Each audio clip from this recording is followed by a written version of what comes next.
Hello student, स्वागत है आप सभी का आपके अपने YouTube channel Prince would education में। आज का हमारा टॉपिक है शिक्षण विधियाँ। तो पहली शिक्षण विधि है आगमन विधि। इस विधि में प्रत्यक्ष अनुभवों, उदाहरणों तथा प्रयोगों का अध्ययन कर नियम निकाले जाते हैं।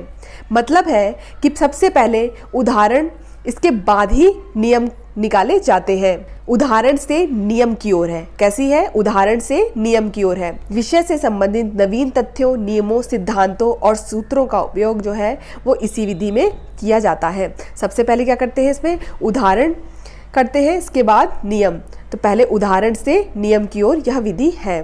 पहला है प्रत्यक्ष से प्रमाण की ओर। क्या है? प्रत्यक्ष से प्रमाण की ओर, स्थूल से सूक्ष्म की ओर, विशिष्ट से सामान्य की ओर। यह विधि क्या है? प्रत्यक्ष से प्रमाण की ओर, स्थूल से सूक्ष्म की ओर और विशिष्ट से सामान्य की ओर है।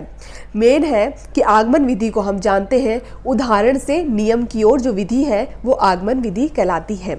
तो चरण में क्या करते हैं? सर्वप्रथम हम क्या करते हैं? एक उदाहरण प्रस्तुत करते हैं। उस उदाहरण का निरीक्षण किया जाता है।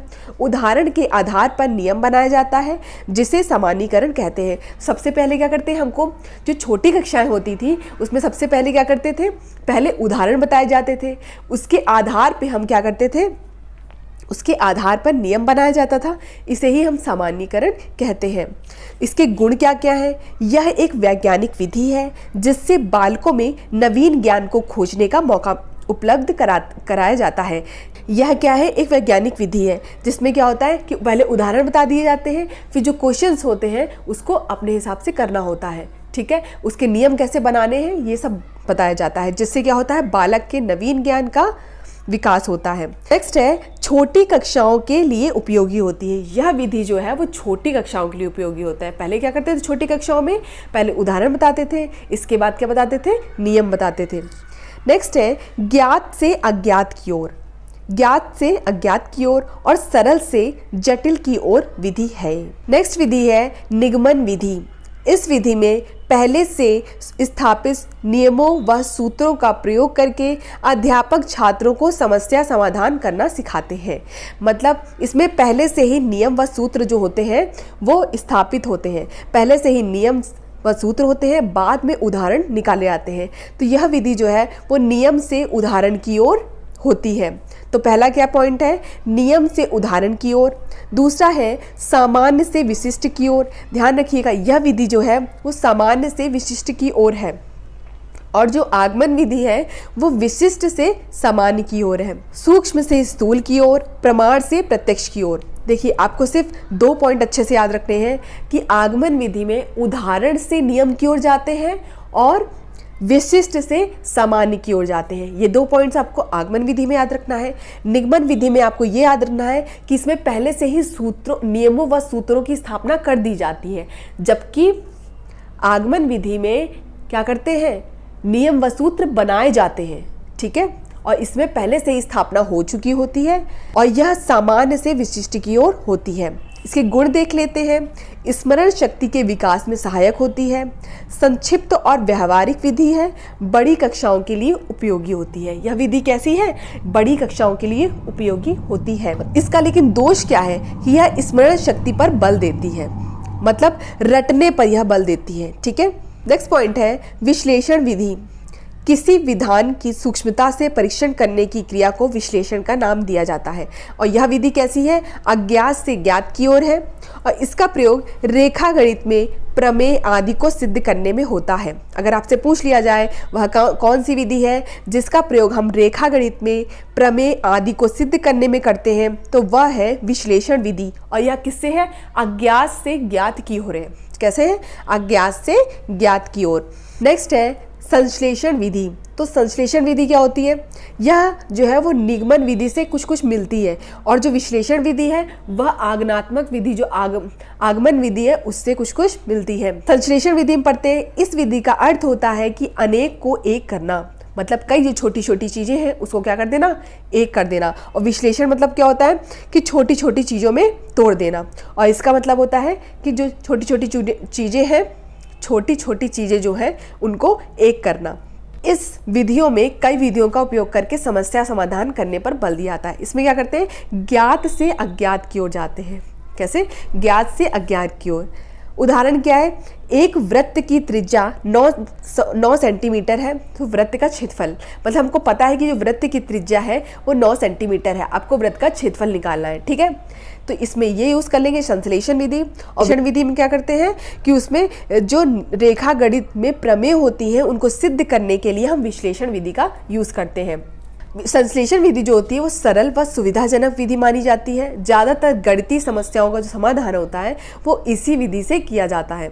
ठीक है, दोष क्या है इसमें, रटने की प्रवृत्ति पर जोर देती है। नेक्स्ट है प्रयोजन विधि। इस विधि में समस्या के समाधान के लिए छात्र स्वयं किसी भी समस्या का समाधान अपनी तर्क शक्ति के अनुसार करता है। इस विधि में समस्या का हल खोजने के लिए प्रयोजन पूर्ण कार्य किए जाते हैं। ठीक है, नेक्स्ट है समस्या समाधान विधि। इस विधि में छात्र स्वयं ही अपनी समस्याओं का निदान करते हैं। स्किनर के अनुसार समस्या समाधान एक ऐसी रूपरेखा है जिसमें सृजनात्मक चिंतन तथा तर्क होते हैं। जब बालक क्या करता है, अपनी समस्याओं का समाधान करता है, तो वह अपना तर्क प्रस्तुत करता है, चिंतन करता है कि हमें उस समस्या का समाधान कैसे करना चाहिए, उसकी स्मरण शक्ति तीव्र होती है। तो जब हम अपनी किसी समस्या का समाधान करते हैं तो उससे क्या होता है, चिंतन, तर्क शक्ति और हमारा जो सर्वांगीण विकास है वो होता है। क्वेश्चन है, समस्या समाधान विधि के महत्वपूर्ण चरण बताइए, क्रमानुसार बताने हैं। तो पहले हम क्या करते हैं, समस्या का चयन करते हैं। चयन करने के बाद हमने समस्या को पहले चयन कर लिया, मतलब चुन लिया। इसके बाद हम उसको एकत्रीकरण करेंगे कि जो एकत्रीकरण करेंगे, ठीक है, इसके बाद करेंगे तथ्यों का वर्गीकरण करेंगे कि उसको कैसे बांटना है अलग अलग उसमें। फिर हम क्या करते हैं, तथ्यों का विश्लेषण करते हैं, फिर तथ्यों का निष्कर्ष निकालते हैं और सबसे लास्ट में तथ्यों का मूल्यांकन कर देते हैं। नेक्स्ट है प्रदर्शन विधि से आप क्या समझते हैं। प्रदर्शन से आशय किसी विषय वस्तु को दृश्य के रूप में प्रदर्शित करने से है। इस विधि द्वारा क्या करते हैं, छात्रों को मूर्त शिक्षा प्रदान की जाती है। प्रदर्शन विधि मतलब क्या होता है, किसी चीज़ को दिखाकर बच्चों के सम्मुख प्रस्तुत करना।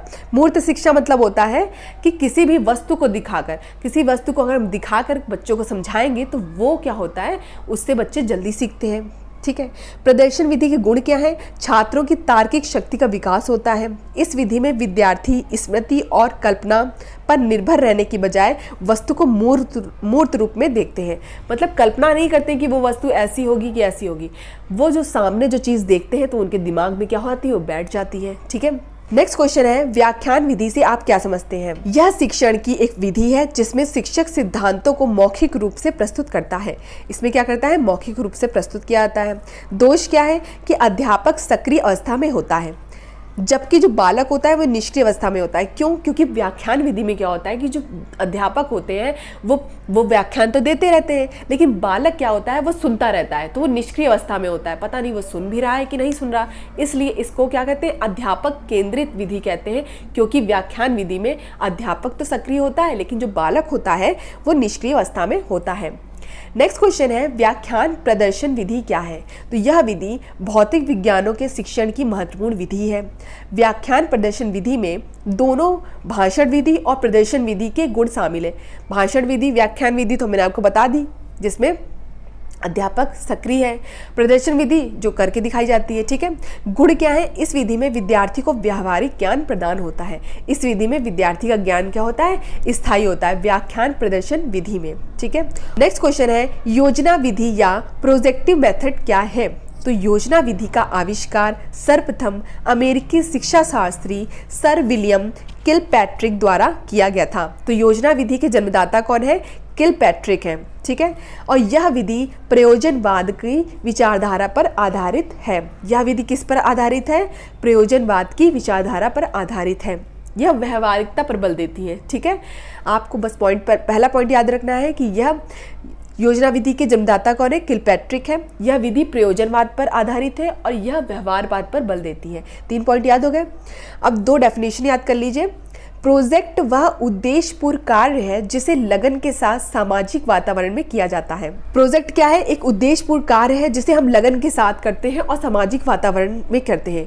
तो ये याद रखिए, जो प्रोजेक्टिव मेथड है वो किलपैट्रिक ने दिया है, ठीक है, और उन्होंने बताया है कि हम लगन के साथ सामाजिक वातावरण में, तो सामाजिक वातावरण की बात आएगी तो क्या बता देंगे आप? किलपैट्रिक का नाम ले देंगे। एक और डेफिनेशन है, प्रोजेक्ट यथार्थ जीवन का वह भाग है जो विद्यालय में प्रदान किया जाता है, विद्यालय से प्रदान किया जाता है, ठीक है, मतलब जो प्रोजेक्ट है वो विद्यालय द्वारा दिया जाता है। तो ये बेलर्ड ने कहा है। और जो सामाजिक वातावरण की बात है वो किलपैट्रिक ने की है, और जो विद्यालय में प्रदान किया जाता है, जो प्रोजेक्ट होता है वो किससे? विद्यालय से प्रदान किया जाता है, ये बेलर्ड ने कहा है, ठीक है। नेक्स्ट क्वेश्चन है, अन्वेषण विधि या ह्यूरिस्टिक विधि क्या है? अन्वेषण विधि को ही हम ह्यूरिस्टिक विधि कहते हैं।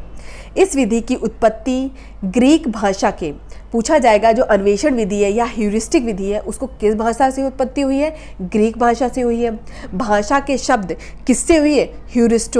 ह्यूरिस्को से हुई है, जिसका अर्थ क्या है? मैं खोजता हूँ। तो इसका मतलब ही, अन्वेषण मतलब क्या होता है? खोज करना, और उसका इंग्लिश वर्जन क्या है? ह्यूरिस्टिक। तो आपको पता होना चाहिए दोनों एक ही है, ठीक है। और अन्वेषण विधि के जन्मदाता कौन है? अन्वेषण विधि के जन्मदाता है प्रोफेसर आर्मस्ट्रॉन्ग, ठीक है। ह्यूरिस्टिक विधि क्या है? इस विधि में क्या होता है कि विद्यार्थी, ह्यूरिस्टिक मतलब क्या हुआ? खोज करना। इस विधि में विद्यार्थी मानसिक एवं शारीरिक रूप से सक्रिय रहते हुए ज्ञान की खोज करते हैं। मतलब इससे तर्क शक्ति और स्मरण शक्ति सबका विकास होता है, क्योंकि विद्यार्थी क्या करते हैं? इसमें खोज करते हैं। जब खोज करते हैं तो किसी चीज़ में क्या होता है? हमारी स्मरण शक्ति का विकास होता है। अन्वेषण विधि, प्रोफेसर आर्मस्ट्रॉन्ग ने क्या कहा है अन्वेषण विधि के बारे में? अन्वेषण विधि वह विधि है जिसमें हम छात्र को अन्वेषण की स्थिति में रखते हैं। अन्वेषण की स्थिति में रखते हैं मतलब छात्र को खोज की स्थिति में रखते हैं, प्रोफेसर आर्मस्ट्रॉन्ग। नेक्स्ट है, अन्वेषण या ह्यूरिस्टिक विधि के जन्मदाता कौन है? तो प्रोफेसर आर्मस्ट्रॉन्ग, ये आपको याद हो गया होगा। नेक्स्ट है, लेंडन ने आगमनात्मक विधि के बारे में क्या कहा है? तो जब कभी हम बालकों के समक्ष बहुत से तथ्य उदाहरण प्रस्तुत करते हैं, मैंने आपको बताया था कि आगमनात्मक विधि क्या होती है? उदाहरण से नियम की ओर और विशिष्ट से सामान्य की ओर। 2 पॉइंट तो आपको याद रखना ही है, ठीक है, विशिष्ट से सामान्य की ओर और उदाहरण से नियम की ओर। तो लेंडन ने बताया है कि जब कभी हम बालक के समक्ष बहुत से तथ्य उदाहरण प्रस्तुत करते हैं और फिर उनसे निष्कर्ष निकलवाने का प्रयत्न करते हैं, तब हम आगमन विधि का प्रयोग करते हैं। तो यह डेफिनेशन देखकर आपको पता चल जाएगा कि यह आगमन विधि की है, और किसने दी है? लेंडन ने दी है। नेक्स्ट है, लेंडन में निदानात्मक विधि के बारे में क्या कहा है? तो उन्होंने बताया है कि निदानात्मक शिक्षण में सर्वप्रथम परिभाषा तथा नियम का सीखना सुनिश्चित किया जाता है, फिर सावधानी पूर्वक उसका अर्थ स्पष्ट करते हैं। और निदानात्मक विधि के दोष क्या है? कि इस विधि में छात्रों को रटने की आदत पड़ जाती है। पहले के नियम पहले याद करने पड़ते हैं उसको, ठीक है, नियम याद करने पड़ते हैं, तो इससे क्या होता है? रटने की आदत पड़ जाती है। और इस विधि से अस्पष्ट तथा अपूर्ण ज्ञान प्राप्त होता है, क्योंकि हम पहले से ही रट चुके होते हैं। अगर कोई एक्स्ट्रा क्वेश्चन आ जाए तो हम उसको नहीं कर सकते, इसलिए रटने पर जोर दिया गया है इसमें, ठीक है। तो इस तरह से जो हमारी शिक्षण विधियाँ थी वो यहाँ पर कंप्लीट हुई। बीएड की सभी क्लासेस देखने के लिए डिस्क्रिप्शन में दिए गए लिंक पर जाकर आप देख सकते हैं। बीएड की पीडीएफ के लिए आप हमसे टेलीग्राम या व्हाट्सएप ग्रुप में जुड़ सकते हैं। टेलीग्राम लिंक और हमारा व्हाट्सएप नंबर डिस्क्रिप्शन बॉक्स में दिया गया है। धन्यवाद, मिलते हैं अपनी नेक्स्ट क्लास में।